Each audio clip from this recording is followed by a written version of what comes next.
everybody, it's Tina. So I'm back again, but with a little bit of a change here. This video is not like my other videos. Basically, this one is called Quit the Shit.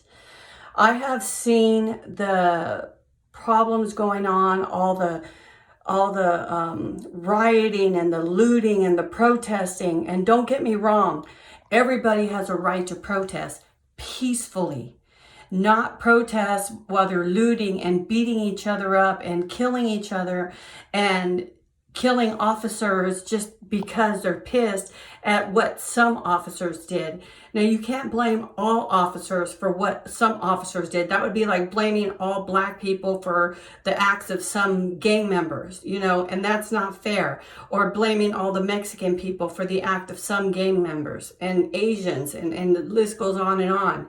That's not fair. I mean, if Martin Luther King were alive today, he would tell you what his son is telling you. Martin Luther King Jr., the third, who is saying that, these kind of protests are the kind that go unheard because they're not really protests. They are people who are opportunists, who are trying to just use this death of this gentleman as a blanket to go and loot and steal and mess up nonprofit organizations like people who help people dress for success in Oklahoma, things like that.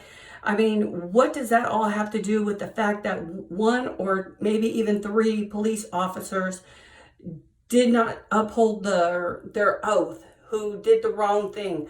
Why does everybody else have to suffer for that? Why do you have to make it a point to break other people's property, steal other people's property, beat up other people, kill other people, put bullseyes on the back of our police officers, which some of them are very, very good, and they love what they do? Now, you're trying to stereotype and generalize all people and all police officers and all that.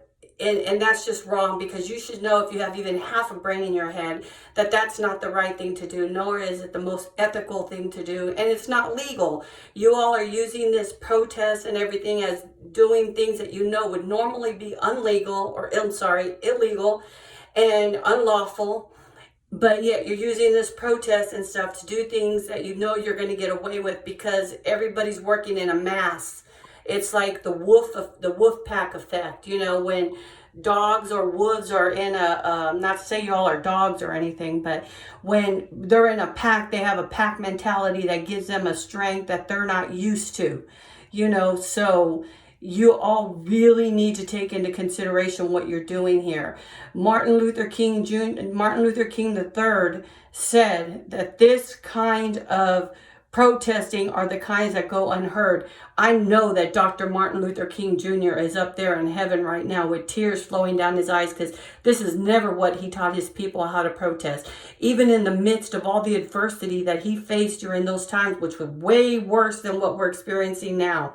I mean, the whole culture was scrutinized and demeaned and killed and harassed and horrified and not given freedoms and equal rights that are afforded to all people under the Constitution, state by state, even though the federal government was saying one thing, the states were doing another. But even in the midst of him being personally affected, people beating him up, people threatening his life, people trying to kill him, and then ultimately succeeding, he still marched with love in his heart and God in his heart, because he knew that love and God were the only two things that were going to make it work. Not violence, not beating and killing people. You all get into these moods and you get this anger, and you let this anger control you. And really all it's going to do is just make it so that you don't live, or somebody doesn't live that could have become something. They could have been our next president. They could have been the one who found a cure for cancer. They could have been the one who found a cure for AIDS. I mean, you never know. And you're taking them away because of emotions that are not even yours to give. You all are opportunists that are out there doing all this looting and violence and killing and everything. And Obama, I know you guys look up to Obama as a black leader, being the first black president that we ever had and all that, so yes, I understand he's a black leader. But the same thing happened when he went on and spoke about Trayvon Martin. The same thing happened. He put bullseyes on the back of all the police officers, and we were losing, what did we lose? Like 200 and something police officers because of his statements, because people felt that because he said it, that it was okay. So Obama, I'm speaking to you now, whether you hear me or not, I don't know. But for all of you who believe in Obama and believe in his words, you got to know that he spoke up again. And what happened? The same kind of thing that happened with Trayvon Martin. The same thing. I mean, these guys are being held accountable for their murder. They've lost their jobs. They're losing their wives. They're going to jail. I mean, what else do you need? I mean, they're not above the law, even though some of them would like to think they are, but they're not. So, I mean, what else do you want? You want equal rights? Well, so do we. I mean, you all are not the only minorities out there. We are together in this. There is black people, white people, Mexican people, Asian people.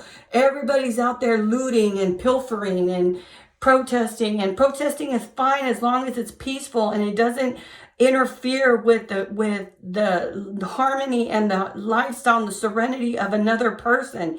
You all are taking your own rights above the rights of others, and that's not okay. And that's not legal. And I hope that every one of you understands that there is a God, whether you choose to believe in him or not. The only thing that tells me is if you don't believe that, then there's just not enough evidence that's going to convince you that he lives. But there is a such thing as karma, and it will come back and get you, either directly or indirectly. Martin Luther King Jr. was out there in the face of adversity, fighting for issues way worse than what you all are dealing with right now, what my people dealt with and what my people are dealing with right now. And he still did it with love and peace, you know. And then when Malcolm X tried to come in and the Black Panthers tried to come in, and don't get me wrong, I supported all of them. And my father even played for free, because he's a musician, for the Black Panthers, to get Huey out of jail when he got put in jail that one time. He played a fundraiser in Oakland, because I'm from the Bay Area. So he played a gig there for the Black Panthers so that they could help get Dewey out of jail. Huey Dewey. So anyway, you know, I'm not trying to criticize, but I am kind of criticizing in a way, because I'm ashamed. I'm ashamed that a generation that's supposed to be much more educated and much more in tune than our forefathers before us are acting like savages and acting like animals, like just killing each other and stealing. What are you going to gain from stealing a 72-inch screen TV or some Gucci bags or, you know, Christian Dior stuff or whatever? I mean, no, you're doing it because you want to be able to get some money and say, I'm going to get mines out of this, you know. And that's just wrong, because you're losing the whole sight of what's going on here. You're losing the sight of the gentleman who lost his life at the hands of maybe up to 3 police officers, not random police officers all over the United States who are now getting killed and getting hurt and having to deal with riots and causing the president to have to bring in military and stuff. I can't even keep up with all the news that's going on about this, because it upsets me so much that I just can't. I mean, it upsets me so much to the point where I get depressed, I get sad, I get angry. I have a whole range of emotions. So stop the shit. In other words, quit the shit. Stop trying to act like you're doing it for the right reasons when you're not. If Black Lives Matter and all lives matter and blue lives matter, then we need to show that in the positive way, not in the negative way, the way Martin Luther King and Gandhi would have done it, the way Jesus would have done it, who followed, I mean, Jesus set the foundation, and Gandhi and Martin Luther King Jr. were the ones who, Dr. Martin Luther King, preacher Dr. Martin Luther King Jr. was the ones who continued to live that vision and to spread that love and protest under peaceful. I mean, I'm not saying they were perfect. Nobody in this world is perfect. But you all are using this as an excuse to be thugs. And that's not right. That is so not right. You're taking away the rights and freedoms of other people. And I'm sorry, but your rights do not trump the rights of the other people. So please quit the shit. And if you're going to protest, do it the right way. Make Martin Luther King proud. You know, make them proud. Make the Black Panthers, the original Black Panthers, proud. Those who lost their lives trying to abide by their amendments, especially the Second Amendment and the First Amendment. and all that, and who educated themselves so that they could be better effective at what they were doing. But the violence part of it is not okay. Not with the Black Panthers, not with the Malcolm X, not with what you all are doing now. And it was Malcolm X's own people who killed him, you know. So, I mean, because he didn't want to be this radical extremist violent person that they wanted him to be. So, I mean, that tells you a little bit something about loyalty. But Dr. Martin Luther King Jr. had it right. He had it right. You know, he was the one who was out there protesting, and he's the one who made a difference. And that's why we honor him to this day. May he rest in peace. And follow his son, you know, on Twitter. He's on Twitter, and he is legit. He's as legit as they come. I mean, he believes in the same philosophies and stuff that his father believed in, and he's an awesome dude. So seriously, you know, quit this shit. Quit trying to use this as an excuse to pilfer and philander and loiter and steal things that don't belong to you. And, you know, that's just crap. And beating up people and killing people for no reason. Jesus Christ, what is wrong with you people? Don't you understand the repercussions that can happen because of your behavior? Don't you understand that you're hurting more people than you think you're helping? Because you're only helping yourselves. You're doing this just to help yourselves. This loitering and this, not just the protesting, but the stealing of the items, of the looting. I keep saying loitering, but I meant looting. The looting and everything that y'all are doing, that's only just intensifying. And what does looting in Dallas have to do with the fact of what's going on in Michigan or Missouri or Wisconsin or, you know, Chicago or Oakland or whatever? And I know about Oakland, okay? Like I told you, my family was very involved with the Black Panthers, the original Black Panthers. And we did what we could to support the cause. And I have people in my family who are mixed race. So we are very much in support of cultural differences and diversity. And we embrace it and celebrate it. Because my family is a motley crew of cultures. You know, so any of you out there, no matter what your culture is, if you're out there doing all this crap, then you deserve to get whatever consequences you get. But if you're out there just trying to protect your own property and stuff, it's not worth it. Let your insurance take it over. Do not try to protect your property and hurt yourself. It reminds me of The Purge, that movie The Purge, where like for a night, everything is permissible. You know, where even murder is legal and all that. And people are trying to protect their livelihoods and all of that. And what do they get in return? You know, they get their lives lost. And then people who are out there purging, they're getting their lives lost. And these are people who on other normal days could possibly be something special. You know, after they grow out of this nonsense theology that they're thinking, this ideology, it's just, you know, so come on, you guys, pull together. We need to pull together as a nation, or we're going to be struck down. I mean, we are going to just perish.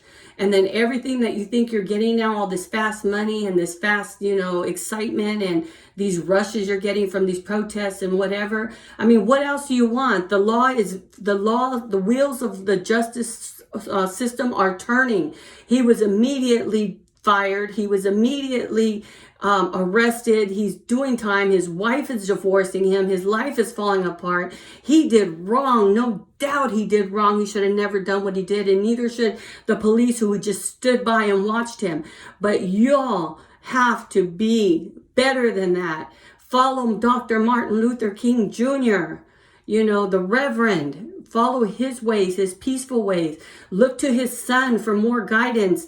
For you, those of you who are too young to understand what Martin Luther King went through and what Malcolm X went through and Medgar Evers and all these other people, you know, Katherine Johnson at NASA and her peers. And I mean, trust me, I know about civil rights. I've been to law school. I was going to be a lawyer, and I was going to specialize in constitutional and civil rights law. But I also believe the reason I didn't follow through with becoming an actual attorney was because I also believe that there are two sides to every story, and I refuse to take a one stance side and say you're wrong, you're wrong, you're wrong, when it's not always that. So come on, people. Pull it together and behave. Act like adults that you're supposed to be and not children running around without laws and government. Because the only thing that's going to happen is the army is going to take you all down, or the military is going to take you all down. And then who's going to be left crying but your mothers and your sisters and your partners and your children? So please quit the shit. Thank you. God bless all of you. And may our world come together in peace. Peace and love. I pray in Jesus' name. Amen. Have a good day, you all. Let's stop it, okay? Let's work together. It's time.